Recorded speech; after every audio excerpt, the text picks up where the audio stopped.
надо рассказывать не только о том, что случилось, что кто-то кого-то обидел на базаре, а значит, все мигранты, они убийцы, негодяи и мародеры. Надо, как всегда, быть объективным. Вот я, например, был в Таджикистане впервые, кстати, в прошлом году вместе с делегацией Государственной Думы. Вот вам история.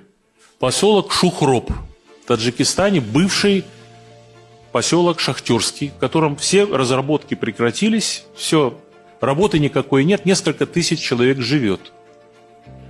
В очень сложных условиях, живут очень бедно. Парень, таджик по национальности, открыл в этом городе кафе, в котором русская библиотека, на русском языке книги стоят. И если ты берешь книгу, ее читаешь, вот посетитель, то он тебя кормит бесплатно. Он таджик. Вот мне как вот относиться после этого к разговору, что все таджики – это звери, мародеры, монстры и так далее. Вот как мне к этому относиться?